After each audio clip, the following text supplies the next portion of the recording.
tá funcionando aqui direitinho. Chile, Michele, vocês estão me ouvindo bem? Tá tudo certo? Tudo bem? Michele, Patrícia? Oi, pessoal. Oi, pessoal do Insta. Tudo bem? Eliene, só quero saber se o pessoal do Face tá me escutando direitinho. Oi, Cris, pessoal do YouTube tá me ouvindo? Me dá um ok, só pra gente já começar. Oi, Fabi. Prima, que linda. Vamos dar um oi, deixa eu esperar o pessoal chegar. Gente, vou falar hoje sobre 5 mitos da nutrição. Temos um convidado especial, que é o Henrique Altran. Ele arrasa, gente. Os conteúdos dele, eu reposto várias coisas dele aqui, então vocês podem seguir Henrique Altran, que vale a pena, viu? Ele estuda muito e posta muito conteúdo de valor aqui pra gente. Bom, todo mundo me ouvindo? Vamos chamar então o Henrique Altran aqui pra gente conversar um pouquinho. Ó, pessoal que tá no Face e no YouTube, vou dar os avisos aqui. Já compartilha essa live aqui no Face pra gente impactar mais gente. E se cair no Face, que o Face tá meio maluco ultimamente, tá? Corre pro Insta, que a gente vai estar lá no Insta falando tudo sobre os mitos da nutrição aí. Oi, Su, minhas alunas lindas aqui. Marlene, tudo bom? Vamos lá, vamos esperar o Henrique. Olá! Aê! Tudo bom? Tudo bem, e você? Cada dia melhor. Como é que tá a voz? Melhorou? Estamos tratando, né? Cada dia é uma coisa, não tem jeito. Tá Já certo. operei, já fiz fono, tenho que fazer uns tratamentos aí. 2 lives no dia, sonho da vida. Pois é, eu tenho 2 hoje, 2 amanhã e uma sexta-feira. Já pensou?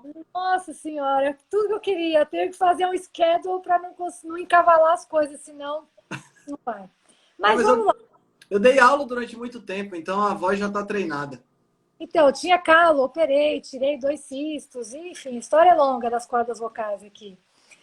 E você, se apresenta um pouquinho para o pessoal, que acho que eles te conhecem através dos reposts que eu faço por aí.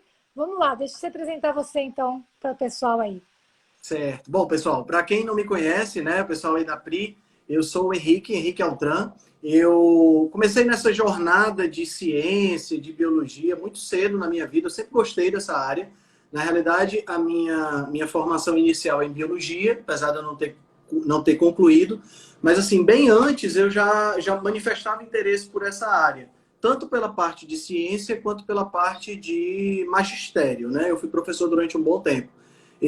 A lembrança mais antiga que eu tenho, Pri, dessa época, foi quando eu tinha 8 anos de idade e a professora lá na segunda série, ela pediu para a gente fazer duplas e pediu para a gente falar um pouquinho sobre um tema que a gente gostasse. E eu, com 8 anos, eu sempre gostei muito de bicho, dessas coisas, né? E aí eu juntei com o meu amigo Daniel na época e a gente deu uma aula, ela pediu para falar 10, 15 minutos, a gente deu uma aula de 45 minutos. Né? Olha que Para criança de 8 anos de idade, isso já foi assim uma coisa que chamou muita atenção. E a minha ideia sempre foi fazer alguma coisa relacionada com magistério. Indo um pouquinho mais para frente, eu conheci um grande professor de biologia aqui na cidade e ele me entusiasmou ainda mais nessa questão da biologia. Né? Foi o meu primeiro vestibular, eu passei em 93. Comecei a dar aula ao mesmo tempo e acabou que eu não concluí a faculdade e fiquei dando aula, aquele encantamento do magistério, né, que é uma coisa maravilhosa. E em 1995 eu comecei, foi aí quando começou a minha jornada dentro da nutrição. Eu comecei já. um bocado de tempo. Eu comecei a trabalhar com uma empresa como representante de uma empresa de suplementos nutricionais. Mas ainda uma coisa muito rudimentar do ponto de vista do que eu faço hoje, porque era uma coisa que eu, apesar de dentro da biologia a gente estudar muito essa questão de estudo científico, metodologia científica, que é uma coisa que eu particularmente acho muito falho no ramo da nutrição, eu não tinha ainda esse conhecimento da hierarquia dos estudos científicos, dessa coisa toda, né? Então, eu seguia basicamente o treinamento que eu tinha na empresa. Né? E era uma coisa assim, bem pirâmide alimentar, bem contagem de calorias, né? Bem tradicional mesmo. Isso foi até 2017, foi quando eu descobri a low carb, né? Através do podcast do do Rodrigo Polesso e do Souto, né? Acho que todo mundo passou, ou pelo blog, ou pelo podcast, foi como começou. Em 2015, para contar assim, um pouco mais de detalhes, em 2015 eu me tornei vegetariano, né? Então eu fui enganado pela mesma ciência que engana todo mundo, a pseudociência que engana todo mundo hoje. Eu acreditava que tá... Esse, viu, gente? Só para adiantar para vocês. Exatamente. Eu me tornei vegetariano em 2015, achando que estava fazendo melhor para minha saúde. Na realidade, o que aconteceu foi que eu estava adoecendo mais, eu aumentei a minha taxa de gordura. Né? Eu nunca fui um cara gordo, mas, pelo contrário, eu sempre quis aumentar peso, porque sempre foi aquela coisa de ficar fortinho e aquela coisa toda, né? E eu acabei saindo dos 60 para os 81 quilos. Nessa época eu cheguei no meu máximo de peso. Assim, se você me visse de roupa, parecia que eu tava forte, né? Parecia aquele cara, né? Tava tudo bem. Mas se botasse um calção de banho, sobrava pneuzinho em tudo que é lugar. E eu não estava satisfeito. Foi quando, aí em 2017, foi essa transição do vegetarianismo para low carb, quando eu conheci o blog do Dr. Souto. Quem me apresentou foi um amigo de Natal, que fez um post no story que ele estava escutando esse podcast Tribo Forte. Eu disse, cara, aqui o tema era interessante, eu resolvi escutar, e daí para frente eu não consegui mais parar de escutar os podcasts, né? Peguei todos do 1 para frente, comecei a estudar o blog e comecei a entender um pouco mais de ciência, né? Que foi aí onde eu comecei a ter uma ideia mais do que é que significa um estudo epidemiológico, me aprofundar na metodologia científica e melhorar também a questão da minha análise crítica, né? Que muitas vezes a gente apenas passa por cima do estudo e não tem a análise crítica suficiente para tirar a própria conclusão. Bom, isso aí foi 2017, nós estamos em 2020, eu passei da low carb para a dieta cetogênica, hoje eu tenho uma dieta que eu posso dizer 95% carnívora, não digo que é 100% carnívora porque a minha namorada é chefe de cozinha, né? Sim. E ela faz umas delícias absurdamente maravilhosas e vez por outra eu experimento, até porque eu gosto de experimentar comida boa, então não tenho nada contra os vegetais. É liberdade, né? Claro, vivo tranquilo, com uma liberdade absurdamente muito bom. Eu gosto de comer, mas gosto de comer a comida certa e eu não abro exceções com tanta frequência. Para mim, essa é a parte mais importante. Nesse período, eu acabei reduzindo 10 quilos, né? Que eram os 10 quilos de gordura. Minha taxa de gordura saiu de quase 30% para 10, 12%, que é o que eu tenho de gordura hoje. Mantidos com uma tranquilidade muito grande. Eu não tenho, assim, um problema. Olha ela aí, mandando beijinho. Oi, amor. Queremos receitinhas aqui, ó. Sim. E eu tô ajudando ela a desenvolver um menu low carb, né? Ela é uma chefe de cozinha tradicional / low carb. Ela faz as duas coisas. Eu tô ajudando nessa questão também. E aí, em 2018, eu comecei nutrição, né? Estimulado por essa ideia de entender mais sobre isso e principalmente de poder atuar nessa área com algum respaldo. Porque, infelizmente, no nosso país, a gente precisa do diploma, né? Eu comecei esse ano. Que bom. E assim, Pri, a faculdade tem se mostrado um desafio muito grande para mim, porque ao contrário do que eu imaginava de encontrar um ambiente acadêmico, científico, onde as pessoas questionam e podem ser questionadas, eu encontrei um ambiente pouco acadêmico, pouco científico, onde os questionamentos não são levados a sério e aonde você não pode pensar. Travou. Será que fui eu ou foi ele? Para frente. Voltou. Bom, gente, deu para conhecer acho que um pouquinho o Henrique, né? Já passou por um monte de coisa aí, já virou vegetariano, já veio para carnívora, low carb, cetogênica. Gente, resumindo, a gente vai falar hoje, ele contou um pouquinho da história dele para vocês conhecerem. A gente vai falar de 5 mitos que rondam aí no mundo da nutrição. Como ele falou, vocês já sabem, já me conhecem bastante também, mas eu sempre fui health coach, eu não era nutricionista, ainda não sou nutricionista, comecei a estudar esse ano, e realmente tem muitas barreiras que a gente encontra aí dentro do próprio ambiente da universidade, porque falta muita gente se atualizar, falta vir novos estudos. Por isso que eu fui fazer o curso do Dr. Souto, do Dr. Rodrigo Pomeni, para me dar mais segurança em tudo que a gente passa por aqui, porque faz muito sentido. Eu acho que a nutrição ela ainda está engatinhando e vai Sim, chegar. sim, é uma ciência jovem, é uma ciência jovem. É. Né? Então, gente, vamos falar do primeiro mito? Não sei Vamos se lá. tá todo mundo ouvindo bem, só dá. Não esquece de compartilhar essa live lá no Face, dá Manda um aviãozinho aí pra galera. manda esse, ó, clica no aviãozinho aqui embaixo, manda para todo mundo, que a gente falou que queria 200 pessoas, a gente está em quase 100, ó, dá para chegar lá, hein? Bom, gente, o primeiro mito que ronda na cabeça de todo mundo que começa a querer emagrecer, viver com saúde, fazer dieta, é que comer gordura engorda. Como vocês já sabem, gente, vou falar um pouquinho, depois o Henrique já vem complementando essa questão da gordura. Ótimo. Alguns estudos foram muito mal interpretados com relação à gordura saturada lá atrás, tá? O que engorda, tá? É toda uma questão metabólica, hormonal, não é a gordura que você consome natural dos alimentos, e sim o contexto alimentar, como a gente vive muito baseado em carboidrato. Tá? Então, assim, isso já caiu por terra, acho que muita gente já sabe, mas a gente consegue armazenar muito pouco carboidrato em formato de glicogênio, que é a nossa glicose. Aí a gente vai armazenando aquele carboidrato em excesso em formato de gordura. Isso não tem nada a ver com a gordura que você consome. Quer acrescentar alguma coisa? Claro. Bom, bom, essa é uma questão muito interessante, Priscila, porque a gente tem que ver essa questão histórica. Eu acho que faz muito sentido a gente debater um pouquinho sobre isso, porque na década de 50, né, a gente tinha até a década de 50, as pessoas comiam gordura natural dos alimentos sem absolutamente nenhum problema, né? E, de repente, a gente teve essa questão da gordura saturada, da gordura de uma maneira geral, começar, né, entre aspas, a fazer mal, né?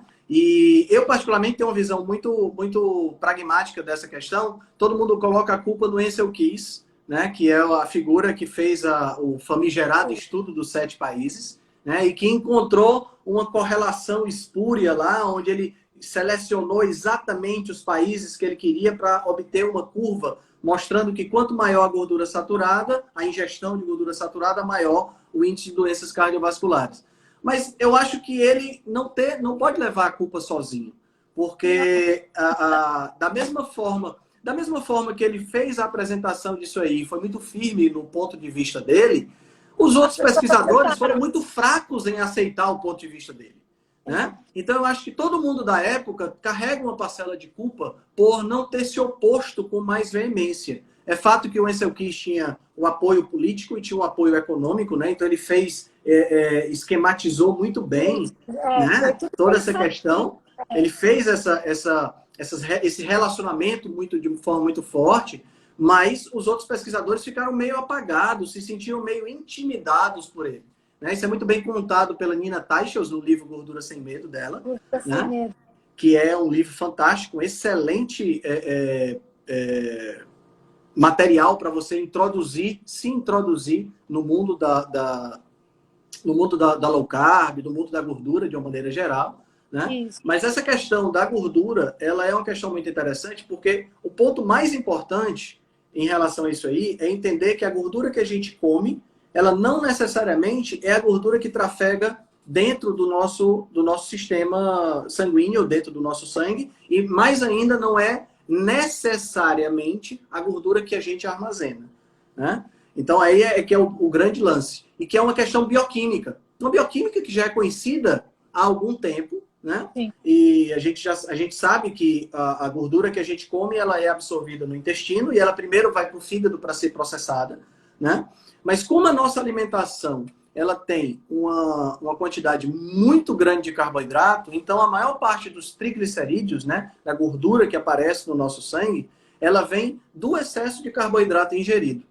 E aí, concomitantemente a essa época, a gente tem o surgimento das diretrizes alimentares, né? O comitê foi estabelecido em 1968. Na realidade, esse comitê, a função inicial dele, lá nos Estados Unidos, era um comitê do USDA, né, que é o Departamento de Agricultura dos Estados Unidos. E o foco dessa comissão era era acabar com a desnutrição no país. E eles tiveram um papel fundamental nisso aí. conseguindo levar comida para todo mundo. Olha como é interessante, né? Eles tinham esse foco inicialmente. Quando foi em 1977, né, depois de que o Ansel Keys já tinha consolidado a hipótese dieta-coração, eles entraram com a história de fazer as diretrizes para que a população não engordasse e pudesse ter mais saúde. Né? E o que aconteceu, né? E o que aconteceu foi exatamente o contrário. Né? Em Exatamente. 1980, quando eles publicaram as primeiras diretrizes, quando você observa os gráficos de crescimento de obesidade, né? A obesidade ela vem crescendo de forma muito, muito discreta. Quando chega em 1980, a curva faz assim e ela sobe de uma vez. Né? Não parou mais. É. Então, esse comitê acabou com essas diretrizes. O problema desse comitê era o quê? Era feito por políticos e jornalistas. Não tinha cientistas. Não tinha cientistas. Eles escutaram alguns cientistas, e é interessante porque isso está registrado, né? Em uma das ocasiões, os cientistas pediram que eles não publicassem nenhum tipo de diretriz, né? E o senador que dirigia o comitê, que era o senador McGovern, disse o seguinte, ele disse, vocês cientistas podem se dar o luxo de esperar resultados de experimentos. Nós políticos não podemos. E publicaram as diretrizes mesmo assim. Né? Foi fofo. Foi fofo, exatamente. Foi fofo. E aí surgiu a famigerada pirâmide alimentar, né? Com a base... 30% de carboidratos. Isso. Gente, é muito louco você pensar. As pessoas... A gente foi... A partir desse momento, a gente foi induzido, treinado, inclusive, a acreditar que caloria é caloria, independente de onde ela venha. Exatamente. Eu costumo falar para os meus alunos o seguinte, gente, vocês acham realmente que 200 calorias de brigadeiro tem o mesmo efeito metabólico no seu organismo que 200 calorias de salmão? Não tem, gente. Não tem como você falar, já comi minhas 200 calorias do dia, um brigadeiro, e não come mais nada. Gente, não existe. Os alimentos, eles têm ações metabólicas diferentes. Por isso, quando vocês fazem essas dietas malucas, corta gordura, só come frango branco sem gordura, com salada, você vive morrendo de fome. Você não está trabalhando com os hormônios de saciedade e de fome da maneira correta. Então, o primeiro mito que vocês têm que quebrar na cabeça de vocês, obviamente que estudando e entendendo todo esse contexto, é que comer gordura obrigatoriamente te engorda. Obviamente, se você for fazer uma low carb, high fat, você vai engordar, tá? Se você comer... É muito engraçado, tem um exemplo do Dr. Souto que ele fala, a pessoa me procurou, falou que estava fazendo low carb toda certinha e estava engordando. Aí ele falou, vamos ver o que você está fazendo? A pessoa tomava praticamente 2 latas de creme de leite por dia. Gente, exatamente. Não existe, vocês têm que ter uma questão de bom senso. Calorias, elas importam sim, tá? Não é que não, porque não tem a mesma ação metabólica, não é por isso que não importa. Mas vocês têm que ter um déficit calórico também combinado com toda a questão hormonal para vocês emagrecerem, tá? Então não é para acabar de comer gordura. Uma coisa é uma coisa, outra coisa é outra coisa. Né? Eu acho que o grande problema, sabe, Pri, é que a gente, a partir do momento que essas diretrizes foram publicadas, a gente teve também o subsídio, né? Esse subsídio aconteceu um pouco antes, mas vale a pena citar aqui. Teve o subsídio das empresas que produziam derivados do milho, derivados da soja, derivados do arroz, derivados do trigo. Né? Isso tudo que a gente está falando é Estados Unidos para o mundo. Né? Porque a gente sabe que tudo que acontece lá é espalhado para o mundo todo. Então, esse subsídio criou verdadeiros monstros. Empresas gigantescas, como Procter & Gamble, Unilever, Monsanto, né? E outras empresas que acabaram mamando nas tetas do governo e, a partir daí, tendo subsídios para que seus produtos pudessem ser extremamente baratos, mas com uma lucratividade enorme. Então, a gente teve uma inundação do mercado com a questão dos ultraprocessados.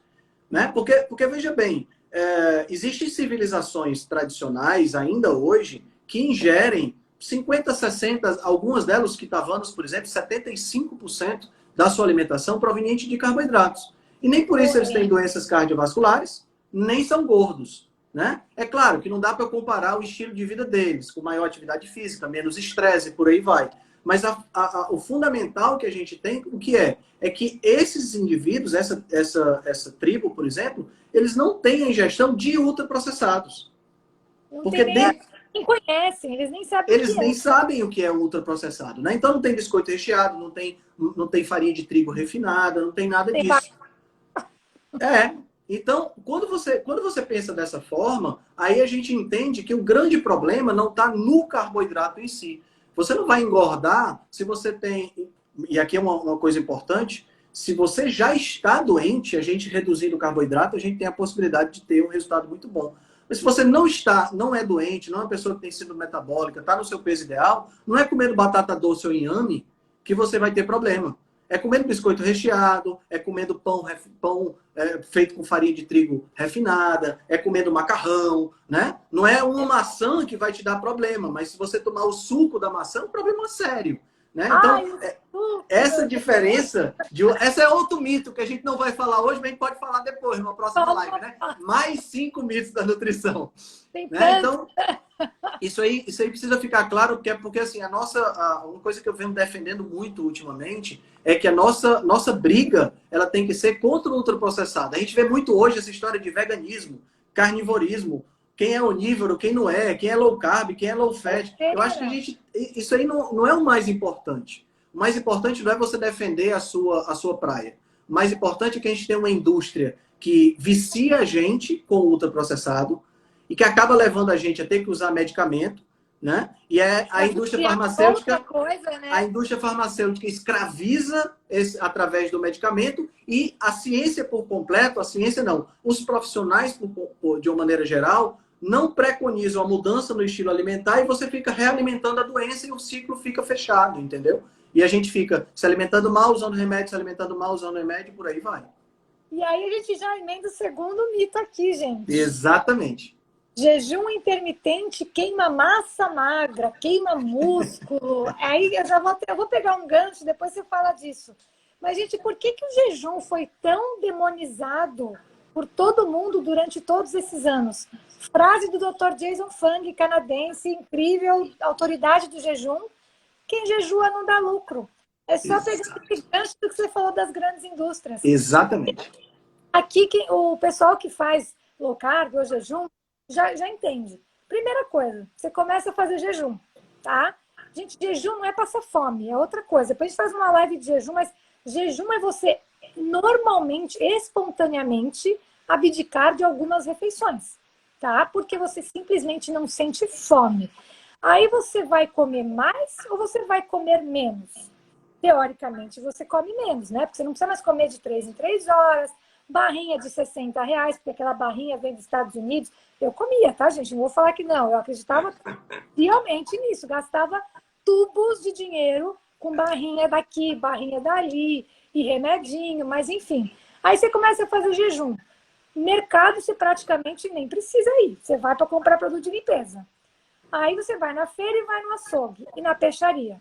Você come menos vezes ao dia, você não dá lucro para a indústria alimentícia. Você não está mais viciada na barrinha, no salgadinho, diet zero adição de açúcar, que é super saudável.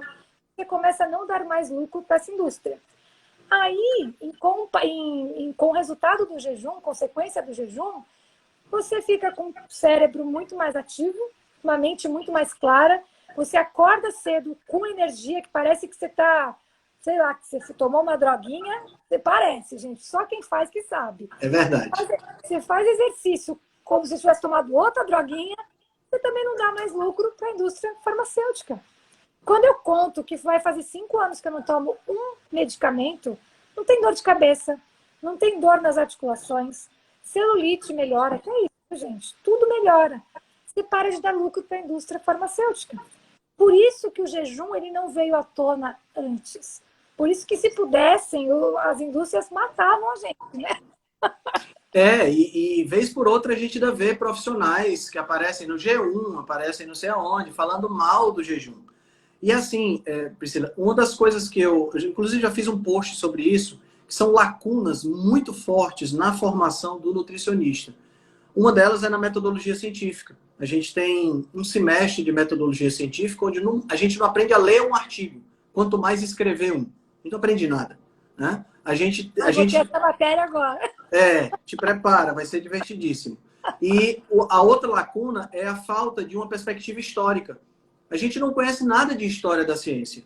A gente tem que estudar por conta própria, tá entendendo? Por exemplo, a maioria dos meus colegas não faz a mínima ideia de que antes da Segunda Guerra Mundial, a maior parte dos experimentos em nutrição eram feitos na Alemanha, né? E que se perderam depois da Segunda Guerra Mundial por conta do preconceito, do autoritarismo, né, nazista, fez com que muita gente tivesse preconceito com aquilo ali. Então, muito material se perdeu, muita coisa foi perdida, mas pesquisas maravilhosas, inclusive com insulina. A gente, de vez em quando, a gente tem acesso a artigos de 1930, de 1935, que estão escritos em inglês, mas eram estudos alemães, e aí você fica, putz, como é que os caras já sabiam disso? E é coisa que a gente está pesquisando hoje de novo.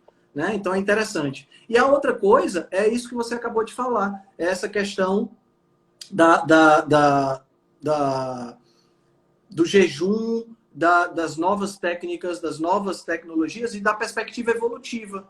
Porque jejum é uma realidade de qualquer bicho. De qualquer bicho. Tá entendendo? E as pessoas acham que porque a gente tem o raciocínio e a gente pensa, a gente não é bicho. A gente tem comida disponível o tempo todo. Exato. Mas nós somos animais. Tá entendendo? Nós somos animais e nós evoluímos como os animais. A diferença é que a gente tem um outro tipo de evolução paralela à evolução biológica, que é a evolução cultural. Né? Essa evolução que a gente passa o conhecimento pela palavra e através da língua escrita. Então, a gente também evolui dessa forma. Se você pegar a história dos hominídeos, né? Há 3 milhões de anos atrás, quando surgiu os primeiros hominídeos que estavam na terra mesmo, que não estavam nas árvores, a gente vê que não tinha alimentação para todo mundo. Né? Então, a gente sempre passou, durante o nosso processo evolutivo, por períodos de escassez e períodos de abundância. E nos períodos de escassez, ninguém ficava morrendo com falta de energia, porque se isso acontecesse, se esse indivíduo que estava dentro de um período de escassez, que estava passando por um inverno rigoroso, não tivesse energia suficiente para sobreviver, para caçar e para conseguir ultrapassar esse período, ele morria lá mesmo, ele nem se reproduzia. Então, nós somos os sobreviventes dos longos invernos, dos grandes problemas que a gente teve. Né? E a gente aprendeu a sobreviver a despeito da falta de comida.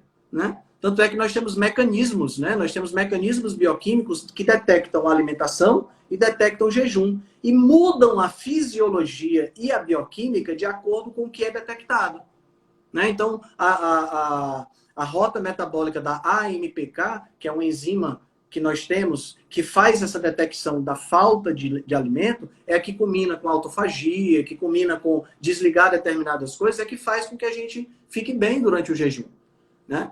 Agora, você falou um problema interessante, que é essa questão de o pessoal achar que jejum é passar fome.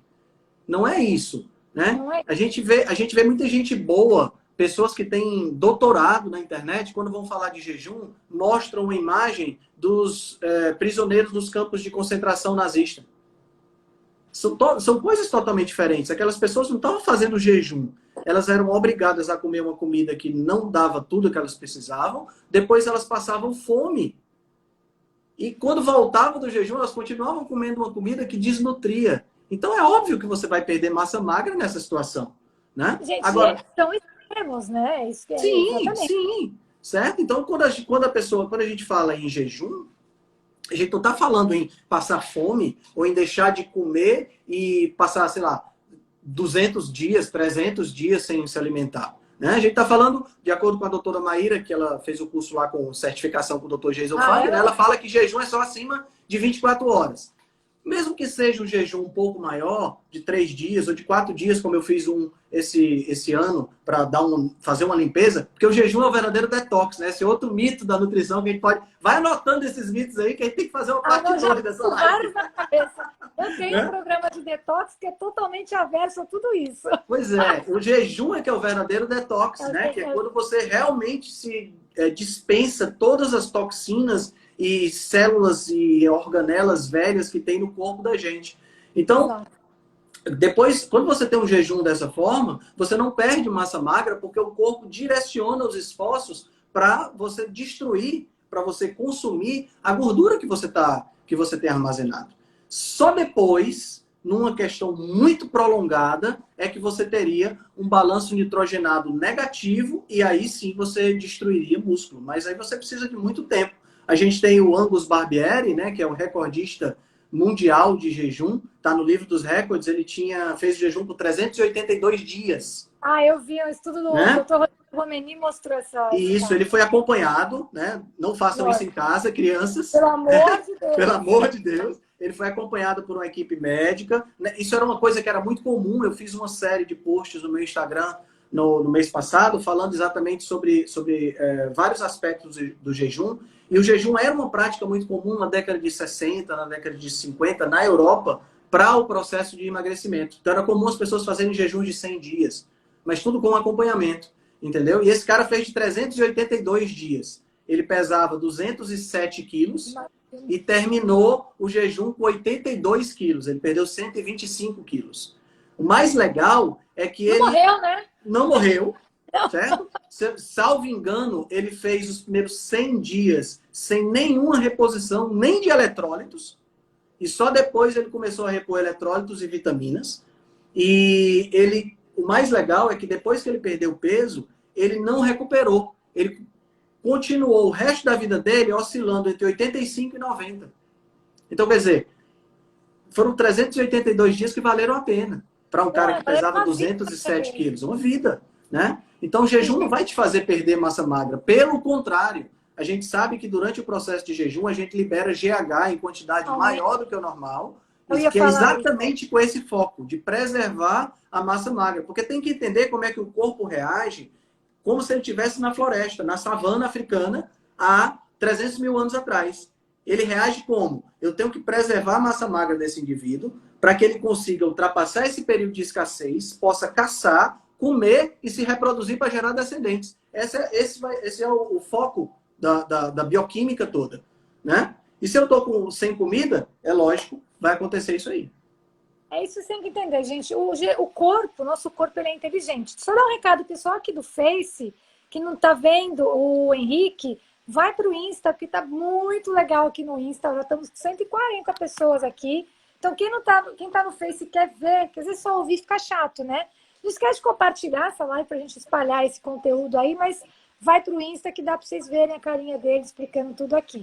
Mas voltando na questão do jejum, gente, o nosso corpo, ele é inteligente. Então, assim, o seu corpo, para você sobreviver, que nem o Henrique falou, ele tem que preservar seus músculos, tá? Você tem que ser forte. Então, o seu corpo, ele vai queimar gordura e vai usar a glicose como fonte de energia, ele só vai queimar seu músculo, como falam por aí, se você chegar em 4% de gordura corporal. Mais ou menos isso, tá? Isso são casos muito extremos. Eu acho que ninguém que está assistindo a gente aqui hoje tá com 4% de gordura corporal. Você não precisa nem estar assistindo a gente. Verdade. Mas vocês têm que entender. E o jejum, ele é uma coisa natural. Tô vendo bastante gente que, não aguento mais de 12 horas, 16 horas. Vocês têm que entender que se vocês não ajustarem a alimentação de vocês, isso, parar de depender de carboidrato, glicose, essa coisa toda, o corpo de vocês, ele não vai entrar na máquina do jejum intermitente. Não adianta. Você vai sofrer, você vai ficar mal-humorado, vai ficar puta, vai falar que é Priscila Henrique fala nada com coisa. Exatamente. Não consegue, gente. O jejum, ele é uma consequência da sua alimentação. Por isso que eu até falo, quando me pedem, como que eu começo? Eu falo, começa comendo comida de verdade. Isso. Começa diminuindo esses carboidratos refinados. E aí você vê que o jejum, gente, ele é natural. Você nem pensa mais em comida o tempo todo. Parece que vira uma chavinha. O seu corpo, ele não depende mais de comida que nem você dependia antes. Então, a primeira dica para quem quer começar o jejum, a gente pode fazer uma live depois sobre jejum, acho que vai ser legal, mas muda a alimentação, depois pense em jejum. Jejum é um segundo passo, é uma consequência. Exatamente. A gente está falando muito, viu? A gente está no segundo mito ainda, já tem mais 3. É verdade. Vamos falar das plantas. Acho que a gente pode falar o terceiro mito das plantas, que são excelentes. Eu acho que o terceiro ponto é rapidinho da gente falar, Priscila, porque ele tem muito a ver com o jejum. Comer pouco desacelera o metabolismo, né? Vamos lá. Esse é um princípio que é interessante, porque a ideia de que se você comer de 3 em 3 horas, você acelera o metabolismo, é uma ideia que vem de uma coisa chamada efeito térmico dos alimentos, né?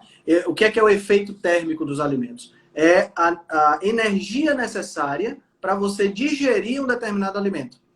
Isso faz com que você tenha um gasto calórico para poder digerir. A questão maior é que esse gasto calórico, ele não é compensado pela ingestão do alimento. Ou seja, você não vai gastar mais calorias do que o alimento que você está ingerindo. Você teria que ingerir, vamos dizer, de 3 em 3 horas, você come lá, você tomou seu café da manhã, o seu pãozinho com manteiga, com margarina, né? E Margarina café. colesterol. Exato. Aí, quando foi no meio da manhã, você comeu uma barrinha de cereal. A energia necessária para digerir essa barrinha de cereal, ela não é autossuficiente para compensar as calorias da barrinha de cereal. Então, você acaba comendo a mais. Essa história nasceu nasceu de duas vertentes. Primeiro, dessa questão do efeito térmico, e segundo, pela questão de que a pessoa que está com alimentação baseada em carboidrato, ela sente fome o tempo todo. Né? Ela está morrendo de fome o tempo todo. Você acaba de comer um café da manhã com 2, 3 pães, uma tapioca, 9 horas, 9 e meia da manhã, você já está se acabando de fome. Porque a insulina, ela derruba a tua glicose de maneira tal que você acaba ficando com fome. Né? Existe uma liberação muito grande de grelina, que é o hormônio que te dá fome. Né? Então, essa questão de desacelerar o metabolismo se você não comer, ela não existe. É claro que nós estamos falando dentro de uma condição de alimentação normal, dentro de uma condição de que você está comendo normalmente. Né? Por quê? Porque a gente sabe que quando você faz uma restrição calórica severa por muito tempo, o corpo, sim, ele vai diminuir a velocidade de queima calórica, mas por preservação. Isso é um trabalho que a nossa tireoide faz. Né? Se você, por exemplo, você tem um gasto calórico de 2.500 calorias, aí você vai lá no Nutri-Miojo, né? Tem muito Nutri-Miojo no mundo, né? Aí o Nutri-Miojo diz assim, não, a gente vai fazer uma dieta aqui, aí passa uma dieta de 6, 7 refeições com carboidrato 60%, que é o normal, né? É o que eu estou aprendendo na faculdade, e com certeza é o que você vai aprender. E aí ele passa essa dieta, você começa a seguir. Só que essa dieta tem 1.500 calorias, você precisaria de 2.500. Então tem 1.000 calorias de déficit. Você começa a perder peso, daqui a pouco você empaca. Por que você empaca? Porque você tem essa termogênese, chamada termogênese adaptativa. O teu corpo vê que se continuar daquele jeito, ele vai acabar, não vai dar conta, ele vai sucumbir. Né? Então, o que é que ele faz? Ele diminui a taxa metabólica para poder você não morrer. Né? Então, isso acontece. Mas isso não é uma coisa que vai acontecer porque você tomou o café da manhã e vai só almoçar agora.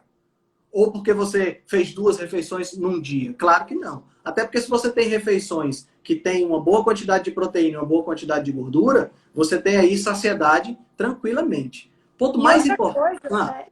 Desculpa, pode falar. Desculpa. Não, o que eu ia falar é que depois que houve essa invasão dos ultraprocessados, a gente começou a depender desses alimentos que hackeiam o nosso cérebro e fazem a gente comer demais, e a gente perdeu fome e saciedade. São duas sensações que a gente não sente, né? A gente não sabe mais. Come de qualquer forma. Você está ansioso, você come. Você está feliz, você come. Você está triste, você come. Você está com sede, você acha que está com fome e acaba comendo também. Né? Então, quer dizer, perdeu esse sentido. Quando perdeu esses dois... das coisas. Exatamente. Esses dois mecanismos são os mecanismos que foram criados, né? E evoluíram para a gente poder perceber. O leão sente fome. Um gato sente fome. Uma vaca sente fome. E o que é que ela faz? Ela come. Parou de sentir fome? Para de comer. Você não vê um leão comendo exageradamente. Você não vê uma vaca comendo exageradamente. Ela vai comer o necessário para ela viver. A gente é bicho também. A gente não pode esquecer disso. E aí, só para complementar, a questão de você diminuir as suas calorias, o seu corpo ele se ajusta, ele se adapta. Ah, Pri, então se eu fizer jejum, eu vou começar a comer menos calorias. Sim, você vai começar a comer menos calorias, porém, quando você faz o jejum, os estímulos que você dá no seu corpo são diferentes. Tá? Ele vai ter uma resposta hormonal muito diferente de quando você só reduz calorias e come o dia inteiro. Tá? Por exemplo, quando você come o dia inteiro, você está o dia inteiro produzindo insulina. Insulina bloqueia a queima de gordura. Quando você faz um jejum, você diminui sua produção de insulina. Então, você consegue colocar gordura para ser queimada como fonte de energia. Então, assim, tem vários vieses que não dá para você comparar. Diminuiu caloria, desacelerou o metabolismo. Vou fazer jejum, vai desacelerar também. Não vai, é diferente, tá? Mas isso é um outro assunto também. A gente vai se enganchando, né? Da próxima vez a gente só bota um mito para discutir. É Porque só um mito 5 é demais na live. Deixa eu só ver, pessoal, vocês estão acompanhando, estão gostando, dá um coração, bota o aviãozinho, fala alguma coisa que a gente está falando aqui, a gente nem viu se tem pergunta, mas a gente vai terminar com mais 2 mitos e a gente dá uns 2 Acho que esses 2 mitos estão bem conectados, né? Agora Fibra melhora a constipação e plantas são excelentes fontes de nutrientes. E aproveita e responda a pergunta de alguém aqui que perguntou sobre frutas. Né? A gente fecha tudo nesse bolo. Você quer começar? Fala um pouquinho aí. Deixa eu começar aqui, você termina, que eu acho que das plantas você vai ter mais conhecimento aí. Mas vamos lá, gente. Quanta gente fala que come não sei quantos 1000 grãos por conta das fibras, porque precisa ir no banheiro, aí come mamão com aveia, porque só assim que eu vou no banheiro, porque tem que ter fibra. Respiramos. Vamos lá, gente. A fibra, tanto de mais quanto de menos, vai atrapalhar o processo ali do cocô, tá? Porque vocês ficam aí querendo se entupir de fibra e começa low carb. Nossa, Pri, eu tô travada. Faz 3 dias que eu não vou no banheiro. Mas vamos lá. Primeiro ponto. Você está comendo comida de verdade, tá? O seu corpo ele está aproveitando muito mais os nutrientes, ou ele está colocando menos lixo para dentro, você tem menos lixo para eliminar. Isso é um fato pontual, tá? Aí você está mudando sua alimentação. Você pode diminuir a sua frequência de ir ao banheiro e tá tudo bem. Não precisa desesperar, porque você antes ia 2 vezes no dia, hoje você vai dia sim, dia não. Tá? E começa a se entupir de fibra, piora. Tá? Mas aí o Henrique vai entrar com essa questão aqui. Então, eu só quero uma dúvida que muitas alunas minhas têm, que elas ficam tudo ensandecidas no começo. Não estou indo no banheiro. Gente, constipação é uma coisa. Diminuir frequência ao banheiro é completamente diferente. Tá? Então, pense nisso. Se você está comendo mais comida nutritiva, seu corpo está aproveitando mais os nutrientes e tá tudo bem. Eu não vou ao banheiro todo dia e tá tudo certo. Tá? Meu marido vai, é o problema hormonal dele, que vai, que come, cada um é único, tá, gente? Mas a gente tem essa questão de se comparar. Nossa, mas por que ele vai todo dia e eu não vou? Gente, não se comparem dessa forma. Cada organismo é único e não é o excesso de fibra que vai resolver. E aí o Henrique pode vir. É interessante isso aí, Priscila, porque é o seguinte, na literatura, você ir ao banheiro 3 vezes em um único dia e até 1 vez a cada 3 dias, ou seja, de 3 em 1 até 1 vez a cada 3 dias é considerado normal, né? O que é uma evacuação normal? As suas fezes elas saem de uma consistência, naquela consistência que faz um formato de banana, né?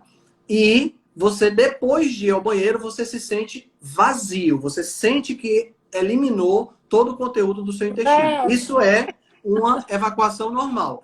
Essa banana pode ser deste tamanho e pode ser deste tamanho. Não comparar com o do amiguinho também não, viu, gente? Isso. Né? Não, porque tem gente que quer mandar foto do produto pra gente. É coisa de Mas é assim, isso seria uma evacuação normal. Né? Se você tem uma evacuação por dia, tá beleza, se você tem uma evacuação a cada 2 dias. Agora, precisa entender o que é a formação das fezes. As fezes, o maior conteúdo das fezes são restos de bactérias e fibras que passaram pelo sistema digestivo. Então, a partir do momento que você diminui a ingestão de fibras, que é um caso que aconteceu comigo, por exemplo. Eu, na dieta carnívora, eu diminuí drasticamente a ingestão de fibras. Eu praticamente não ingiro fibras no meu dia a dia. Se eu não ingiro fibras, eu não tenho nada fermentando dentro do meu sistema digestivo. Logo, eu tenho 2 vantagens. Para mim, pelo menos, são vantagens. Primeiro, não tem flatulência. Né? Então, gases lá embaixo. Quando tem, eles não são mal cheirosos. Né? Mas o que é que vai acontecer com as fezes? O volume das fezes diminui. Porque os alimentos de origem animal, eles são absorvidos em até 98%. E esses 2% que sobram servem de comida para as bactérias do intestino grosso. Logo, você praticamente não tem o que botar para fora. Então é comum você ficar sem evacuar mesmo. Né? 1 dia, 2 dias, isso não é problema. O problema é quando você está se entupindo de fibra, E aí você fica com constipação, ou seja, você passa mais de 3 dias sem evacuar. Aí você tem um problema sério, porque você tem um volume de fezes se formando dentro do teu sistema digestivo e que não estão saindo, né? E aí vem essa história de que fibra ajuda na questão da constipação. É muito relativo. Isso aí surgiu na década de 70 com um pesquisador inglês chamado Burkitt. Ele foi lá para Uganda e lá na Uganda ele começou a ver que os aborígenes que moravam lá comiam muitas plantas diferentes. E nenhum deles tinha o problema de diverticulite, que são aquela formação daquelas bolsas e inflamação no intestino. E ele viu que esse era um problema muito recorrente na Inglaterra, terra natal dele. Foi aí onde ele fez a relação. O pessoal lá não come fibra, então é por conta disso que eles têm diverticulite. E isso aí tornou-se um mito de que praticamente obriga as pessoas a comerem fibra. Mas não é bem por aí. Nem todas as pessoas têm a ingestão de fibra como sendo uma fonte interessante para você melhorar de constipação ou melhorar movimento gastrointestinal. Por quê? Tem civilizações, do mesmo jeito que o Burkitt foi lá em Uganda e viu que tem muita gente comendo fibra, muita planta, o Stephenson, que é um pesquisador dinamarquês, foi lá nos Inuits da Groenlândia e viu que lá eles não comiam nenhuma fibra. A dieta era 99% exclusivamente carnívora, né? Então, essa questão é totalmente particular. E isso criou toda uma estrutura, né, de apoio da ciência e dos nutricionistas com estudos epidemiológicos. Não sei se vale a pena a gente comentar, né, que os estudos epidemiológicos são estudos populacionais que não podem gerar causa e efeito. E é o tratamento que tem hoje para você fazer. Olha só como é interessante: constipação, diverticulite, diverticulose, diverticulite. O tratamento padrão é câncer de cólon do intestino. O tratamento padrão é você tem que aumentar a quantidade de fibra. Mas quando você vai ver na literatura, você não tem esse respaldo. Estudos, ensaios clínicos randomizados, que são o nível mais alto de evidência científica, onde você pega 2 grupos e compara exclusivamente com uma só característica sendo modificada, você vê tanto na questão da diverticulite, quanto na questão da constipação, quanto na questão do adenocarcinoma de colo de intestino, nenhum deles responde bem a fibras.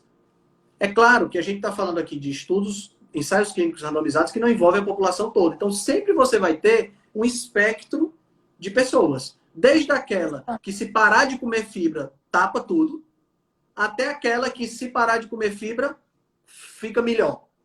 Então, você tem sempre essas possibilidades, né? O que me incomoda, sabe, Pri, e acho que incomoda você também, é a mentalidade. Sabe aquele negócio que coloca no cavalo para ele olhar só para frente? Chama antólios, né? É aquele negócio que é umas viseiras para poder o cavalo só olhar para frente. O que me incomoda na mente dos nutricionistas hoje são esses antólios que existem, de forma que as pessoas não conseguem ver o que está do lado. Né? Então você tem que questionar, né? Porque não se questiona nada. É tipo assim, coisa faz sentido e não abre porque, mas a Priscila não é nutri, ela não tinha nem que estar falando sobre isso. Exato. É tão louco isso, né? Eu tive na faculdade, eu tive uma professora que ela passou a dieta, eu fiz a cadeira de dieta esse semestre, e ela disse que tinha que colocar fibra na dieta.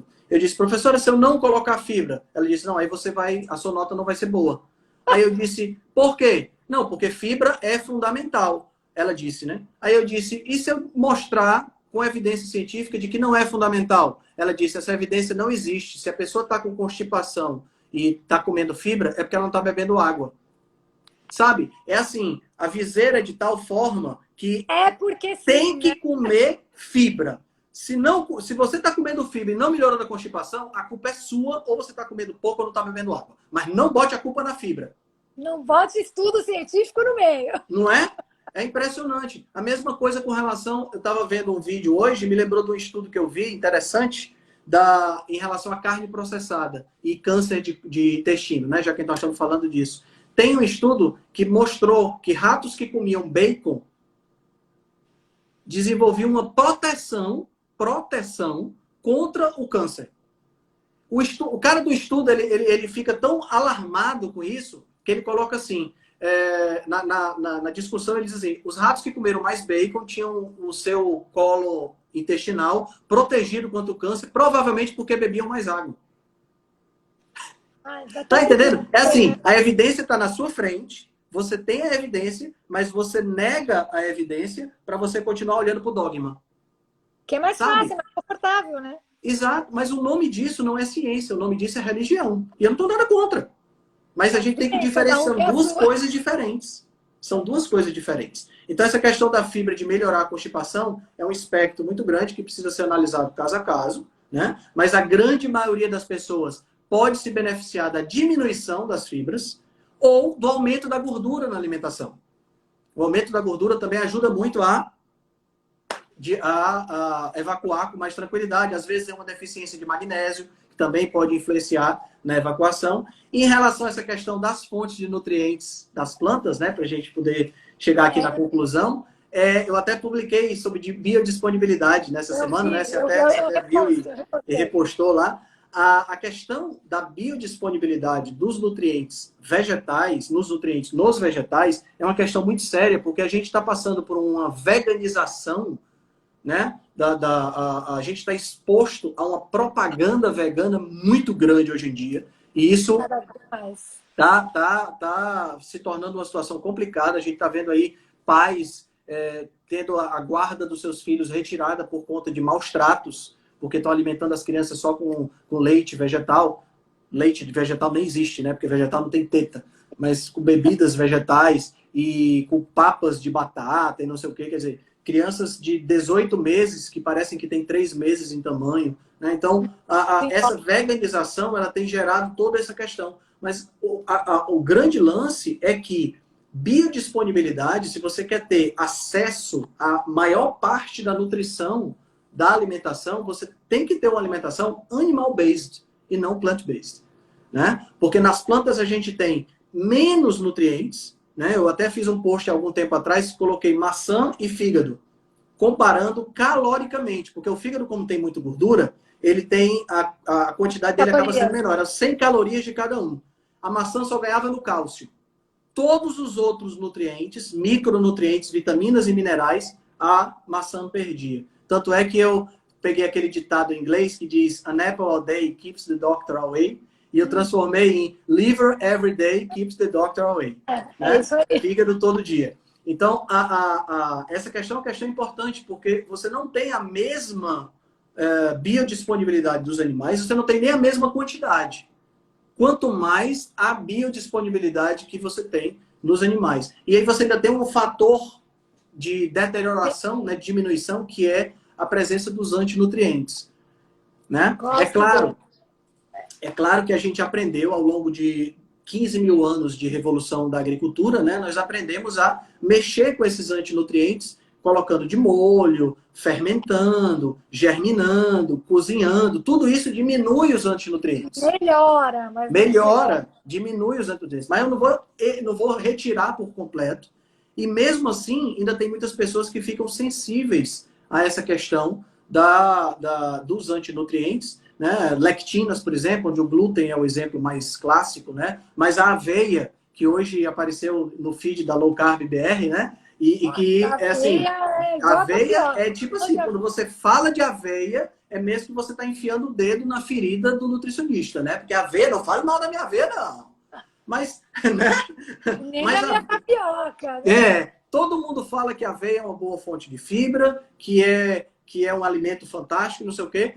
E não é. Não é uma boa fonte de fibra, é um alimento exclusivamente de carboidrato. Tem muita lectina, entre elas a avenina, que é muito parecida com o glúten, que causa efeitos muito parecidos, né? E eu fiz um experimento há 2 meses atrás com o CGM, que é aquele monitor contínuo de glicose, coloquei e eu comi mingau de aveia. E o pico de glicemia foi semelhante ao pico de glicemia de um doce convencional, de chocolate. Né? Então, quer dizer, aveia, que é o que o pessoal diz que é maravilhoso. Então, a gente precisa ficar muito atento a isso aí. Né? As plantas não são as melhores fontes de nutriente. Né? E eu vou aproveitar que a gente já está finalizando e vou dar... São 3 dicas, Pri, que eu sempre dou quando eu converso com as pessoas, que é justamente sobre essa questão. Primeira coisa, sempre que você for se alimentar, procure ingerir alimentos minimamente processados ou não processados. Essa é a dica de ouro para você começar a melhorar a sua alimentação.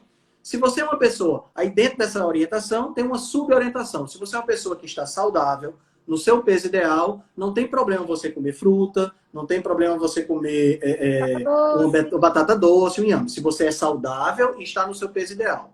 Tirando essas condições, que infelizmente é a minoria das pessoas, a maioria está doente com síndrome metabólica e fora do peso, essas pessoas precisam diminuir a ingestão de frutas e diminuir a ingestão de tubérculos também, certo? Mesmo que ele seja minimamente processado, né? Segundo ponto, só comer quando tiver... o segundo ponto, sempre que for começar a comer, começa pela parte animal do prato, certo? Então, não começa pelo vegetal, porque todo nutricionista de hoje vai dizer para você começar pela salada. Mas isso se baseia numa questão que vai te saciar e você vai comer menos alimentos de origem animal. Sabe o que vai acontecer? Daqui a 3 horas você vai estar com fome. De novo. Então, começa pela parte animal do prato. Se você estiver no restaurante, sobrou dinheiro e você ainda quer comer um vegetalzinho, botar um coloridinho, beleza. Se você não quer mais comer nada, entrou lá na parte animal e te satisfez, você não quer mais comer nada, sem problema, não vai fazer diferença. Como o doutor Eurípides fala, o papo de reto, ele diz que é a perfumaria, o vegetal é a perfumaria, para dar uma corzinha no prato, para dar uma crocância, para dar um sabor, mas eles não são essenciais, eles são complemento dos animais, certo? E o terceiro ponto, né, que eu chamo isso aqui de ABC da cozinha ancestral. O terceiro ponto é, coma quando tiver fome, pare de comer quando você estiver saciado. Mas esse terceiro ponto, ele só funciona se você usar os dois primeiros como guia, né? Porque senão você vai sentir fome o tempo todo, você não vai conseguir se controlar. Eu acho que isso aí deixa bem claro para o pessoal. Foi ótimo, vou ter que marcar outro. Gente, como a gente falou rápido, foi muito rápido. Muito obrigada. Vamos marcar outra pra gente ter Vamos. Vamos marcar sim. Vamos. Deixa eu despedir de você. Vou só dar uma finalizada aqui no Insta. Você tem outra live já, né? É só 8h50, tá de boa. Gente, segue o Henrique e dá várias dicas. Vamos finalizar. Vou anotar todas as dúvidas de vocês. A gente marca uma live para falar mais de jejum, que vocês querem saber. Mas foi ótimo. Muito obrigada, Henrique. Eu que agradeço a oportunidade, Priscila. Um beijo enorme, pessoal. Beijo grande. Beijo. Tchau. Tchau. Gente, vamos lá. Ó. Não esqueçam de compartilhar essa live aqui no Face. Quem está no Face já compartilha. Pessoal que está perguntando aqui no Face, muita gente perguntando dos nossos programas. O projeto Minha Vida Sem Dietas e o Detox, eles são juntos, tá? Então, quem quer aprender sobre low carb, jejum, etc, pode clicar no link no perfil do Insta ou na capa aqui do Face, que vocês têm todas as informações. Nosso suporte está aí sempre ajudando vocês. E espero que vocês tenham gostado dessas dicas. O Henrique foi incrível. Obrigada aos seguidores do Henrique que estão aqui também. E qualquer dúvida que vocês tiverem, coloquem nos posts que eu coloco, que eu reposto do Henrique, coloca aqui no meu Insta.